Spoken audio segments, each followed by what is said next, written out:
Another test review. There isn't much about this unit that I'd call easy, but the dates really are easier. They're also important.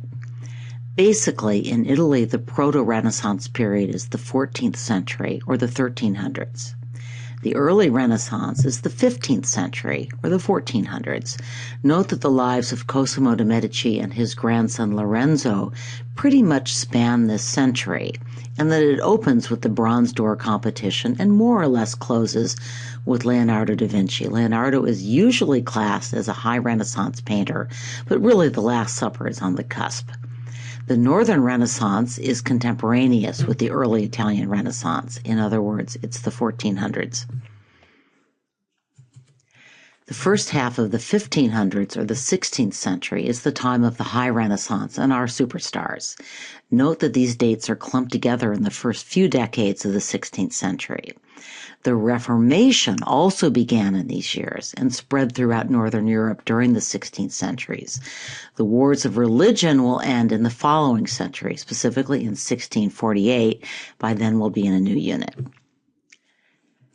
So I borrowed this review slide from another teacher and then wasn't really sure where to stick it, so I've stuck it into the test review. These are all important elements of both the Italian and the Northern Renaissance. But there were very important differences as well. I think this is a good summary, and it could help you with several of the questions. There will be a lot of matching questions on this test.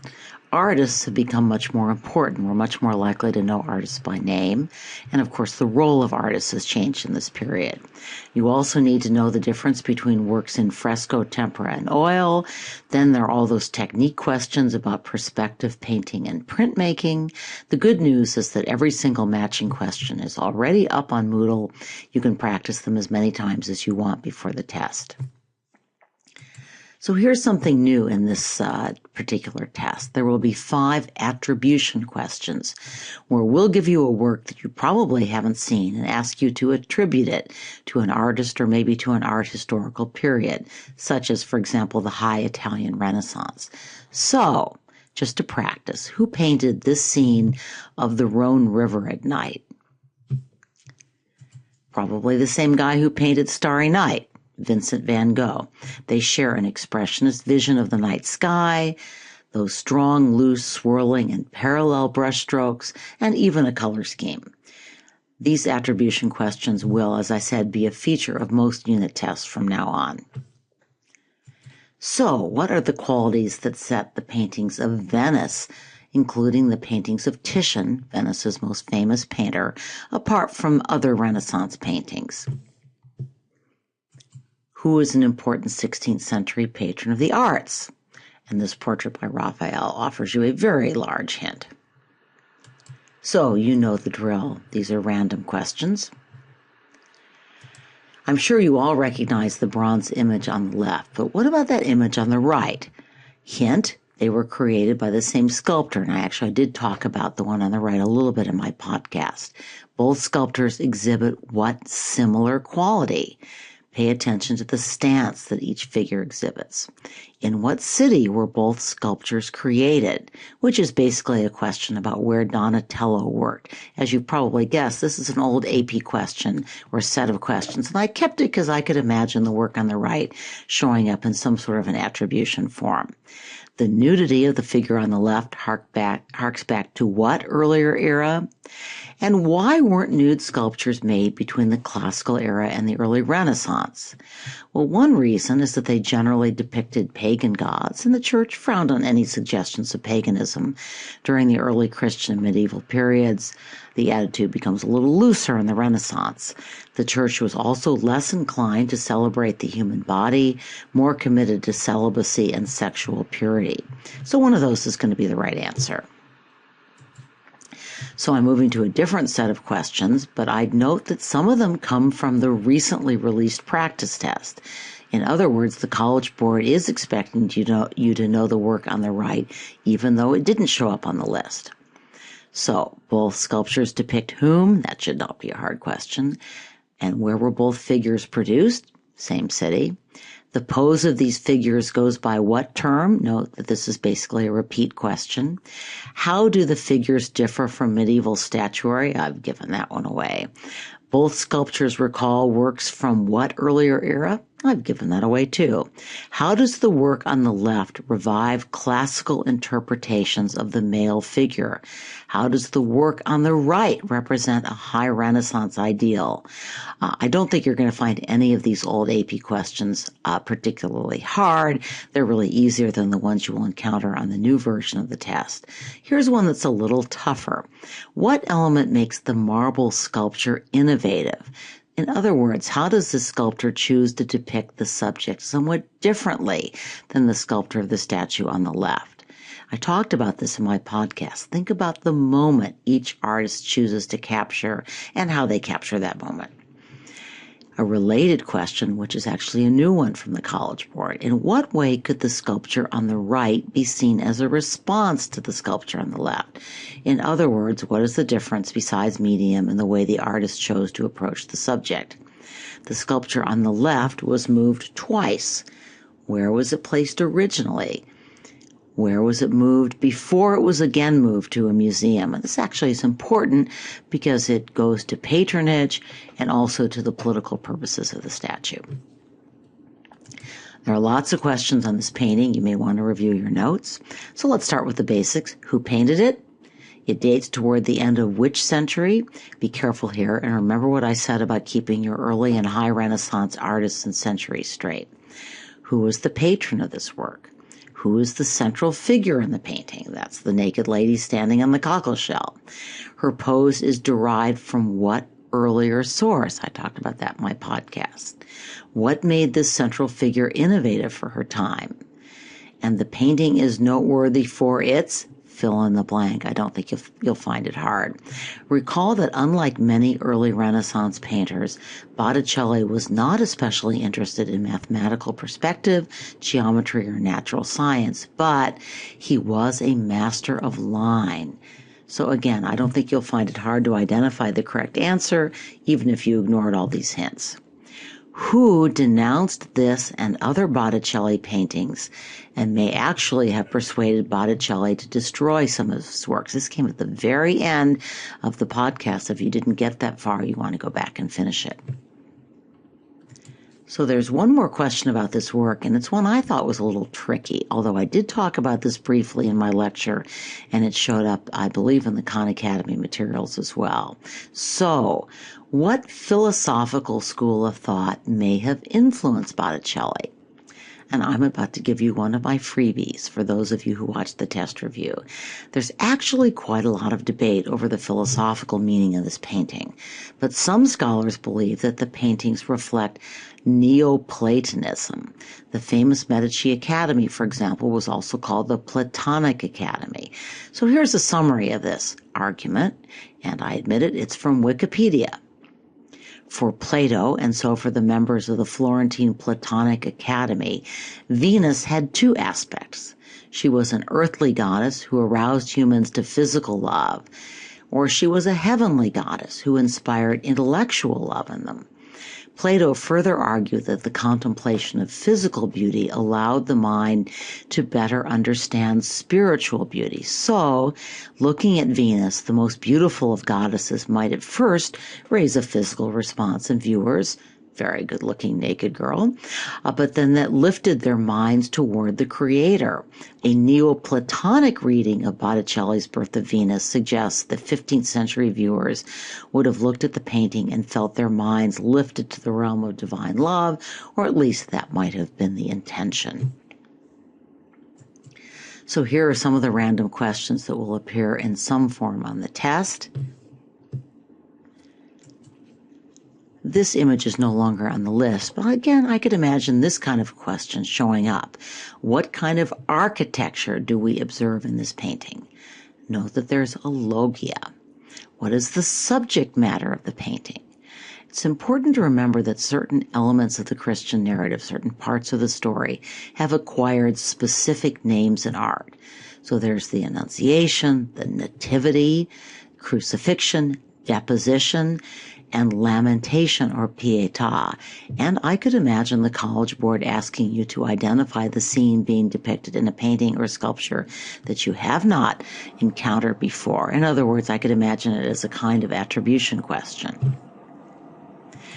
So this structure fell off the list, but I want you to know something about it anyway because it's so important in history, including regular history as well as art history. So, who designed this dome and supervised its construction?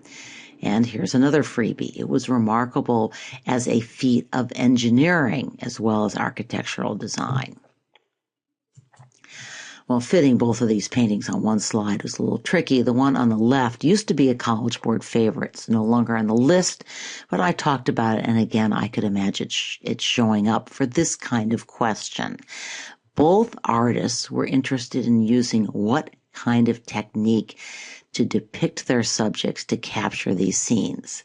Just to give you a hint, and I don't think you'll find this hard, take a look at how architecture is used in each composition. What purpose does it serve? So there are lots more questions about this painting. Who painted it? What purpose did it serve? What was its meaning? What two cultures or philosophical positions was the patron hoping to reconcile? Where was the fresco painted? Be careful, the answer is quite specific. What does this work have in common stylistically with Leonardo's Last Supper? And here's a harder one, and a recent one from the College Board. The illusionist architecture of this scene is based on, well, we know that it's classical imagery, and I did talk about this in my podcast, but I think this is a very picky question since it does not refer back to a required work, or even one that it was all that likely to show up in our study of classical work. So the answer is, another freebie, the Baths of Caracalla, which was a very prominent ruin in Rome. So on the upper left, you see an image of the baths as they appear today, and on the right, a 19th century imaginative reconstruction. Notice the coffered ceiling that also appears in the School of Athens and, of course, in the ceiling of the Pantheon. So, this is a question I got from another source. I didn't make this one up. What artist influenced this work, which is by Ghirlandaio? Well, since I think it's a hard question, I'm going to give you a big hint. Which of our required works also features a figure positioned in front of an open window that allows us a glimpse of a landscape beyond an interior room? So here are two details from the Merode altarpiece. How does this artist employ symbolism? What is this work? And what other required work features different architectural orders on each level? Still more random questions. Note that some of these refer back to earlier units.